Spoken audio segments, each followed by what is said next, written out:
I am the guardian of a school.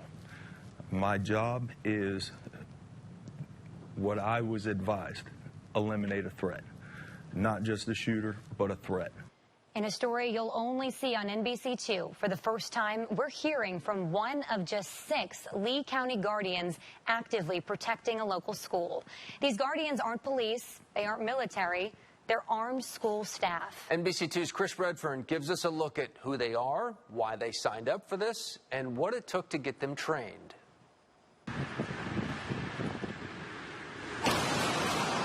Run. Hide. Fight. Except today, we're only focusing on the third verb in that sequence. You are being assigned as the school guardian. You received information of an active shooter located in the auditorium lobby. Under the supervision of the same Lee County Sheriff's training staff who oversaw the Guardian program this summer, we were given an up-close look at the horrific realities of an actual run-hide-fight-like scenario. There's no live fire out of this weapon here. For me today, it's more like learning to crawl. We never point our muzzle at anything that we're not willing to destroy. Then walk. With your muzzles pointed down and your support hand is out. Then run. If you're going faster than where your brain can think, you're ahead of your headlights. Yes. People were concerned in the beginning. They said, you're just going to give somebody a gun and a badge and they're going to be a guardian? That's not how it works. Going through the training, it's certainly clear. All right, should we run through it with that, and then if we feel comfortable, we can switch to live fire? Absolutely. They go through the same extensive background, medical, physical, everything that we do as a law enforcement officer, they go through. The sheriff says initially 200 people applied to be part of the Guardian program. Guys, you got to realize your mindset's got to change. You're going to have to kill somebody. Yeah. And then it was like reality. You know, we're not just shooting paper. In the end, though, this local father and just 5 others were the only ones who made the cut. There are people that have been through a lot to be able to wear this uniform. Now, for safety reasons, we won't be giving away Phil's last name or where he works, but he, like the other 5 Lee County Guardians, all underwent at least 170 hours of dedicated training. I myself would be confident going into a battle with the Guardian because the Guardians are so well trained and they're ready for anything that comes their way.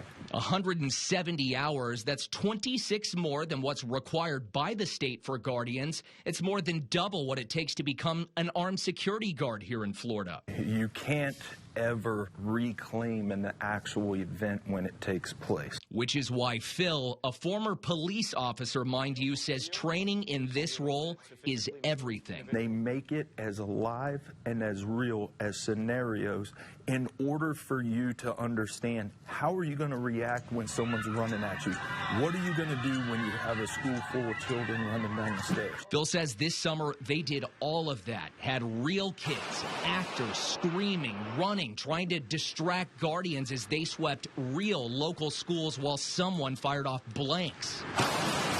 The training is geared to make you almost come to the point of failure where you resort to your training to succeed. Even a watered-down version in a simulator's intense. You ready for a scenario? Think about it. You know you're going into a scenario. It's training. It's not real life, but it's real training. You had actually like one miss. Even knowing that, going in, the second the bell rings and you're in the scenario, you become fight or flight. You become hyper vigilant. You start to look at everything. You want to survive the event. You want to make the right decision. The stress levels go up. That's training. Whoa, that was tricky. Yeah, immersive enough for me to fall through a non-existent wall. But still, these CGI figures clearly aren't real. These cardboard targets aren't moving. They're great training aids, but like you said, that's why we mark them. They don't have faces or families like Phil's own 2 children would. I don't just have 2.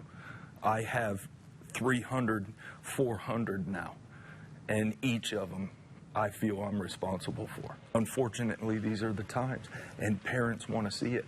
And parents are expecting it now because their children not only feel safe, but they feel safe knowing that there is someone that's not going to run and hide in a corner. There's someone that's going to go and take care of business when it's needed. Now, in Phil's case, his position is a bit unique in that he's employed to pretty much exclusively handle security. But he says whether it's him or an IT guy in the same fluorescent uniform, they aren't there to run or hide.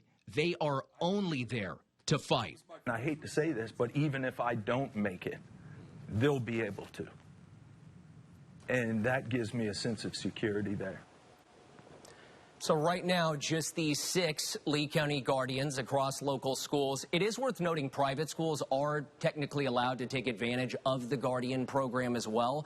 Now, in terms of new Guardians, a Lee County Sheriff spokesperson tells me they are open to training more, but that wouldn't happen until this next summer break. So I think it will be interesting to see how many people could sign up this next summer for it. It's jarring to see those simulations, even though it's fake. Yeah. It still kind of takes your breath away because of what it represents. And something of a bit of a misconception with this program is the visibility. I mean, it is clear as day that they are guardians. Exactly. These aren't supposed to be, you know, stealthy security officials roaming around the school.